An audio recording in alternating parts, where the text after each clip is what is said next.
Hello everyone, welcome to our channel Isc Steno. We are starting the passage at speed of 100 words per minute. Start. We are meeting after a year to discuss our common problems. As you are aware, the Indian Historical Records Commission deals with all kinds of historical records. The scope of our deliberations is therefore wide and extensive. It will, however, be of advantage to confine ourselves to matters of first concern, and I am sure you will agree that these relate to questions affecting the national archives. In all countries, the national archives are the treasure houses of their historical wealth, and we in India can justly take pride for the extent and magnitude of our richness in this field. Our national archives contain a vast collection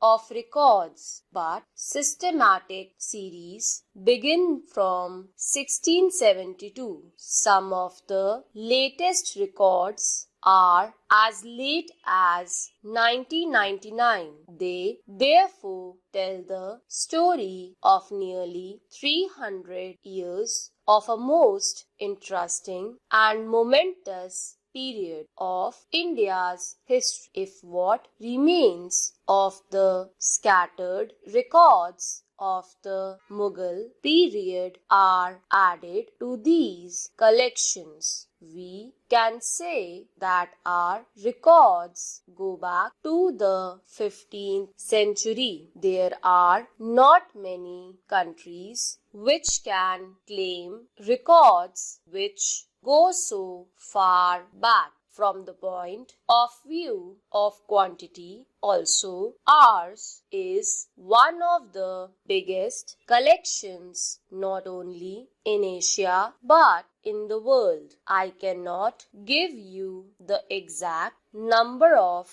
our records, for much work of indexing and cataloging still remains to be done, but to give you some idea of the extent of the collection, I may say that if all these records are assembled in one place, there is no building in India big enough to contain all of them. It is hardly necessary for me to stress before the present audience the importance of national records. Such records are the basis of history and can alone give authenticity to our knowledge of past. When we read of the past, we are often troubled by the fact that our knowledge is neither complete nor adequate. Contemporary historians hardly ever leave accounts which satisfy succeeding generations, and in fact they are often not in a position to judge what should be recorded and what left out. If, however, complete records are available, the annals of the past can be reconstructed, but in most cases such records of the past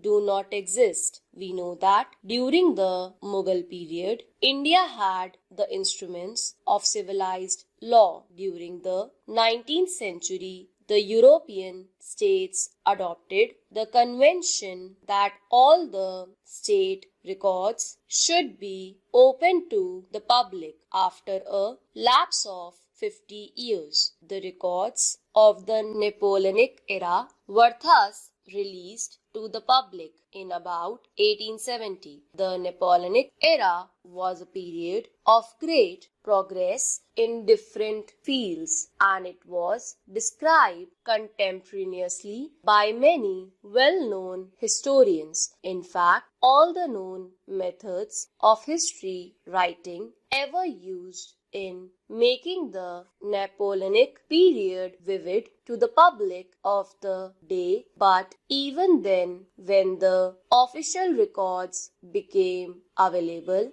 in 1870, it was found that our knowledge of the period was both enriched and altered. Much new light was thrown on obscure incidents and happenings. Many old opinions had to be revised in the light of the new information. Similarly, the official papers relating to the so-called Indian Mutiny of 1857 were released in 1907. The Government of India published a 3-volume history of the mutiny based on these records. It is true that this book was written from the British point of view and did not therefore do full justice to the Indian participants. It is therefore necessary that these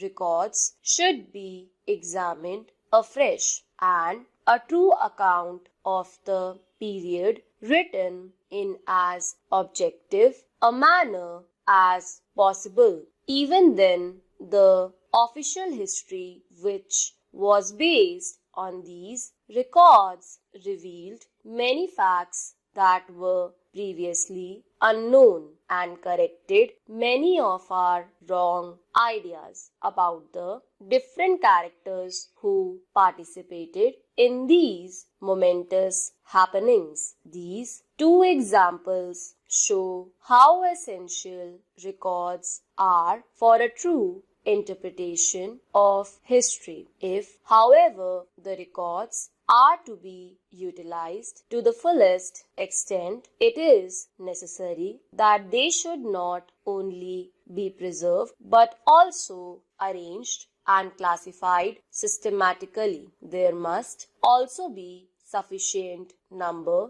of scholars with the necessary knowledge and scientific attitude to take full advantage of the information contained in them. In our national archives, we have an immense storehouse of such records, but two things have stood in the way of our utilizing them fully. One, we have not been able to make arrangements for all the records to be kept in one place. And two, we have not been able to appoint the staff necessary for the completion of the work of classification and indexing of the available records. In 1998, I had intended that the Government of India should undertake this task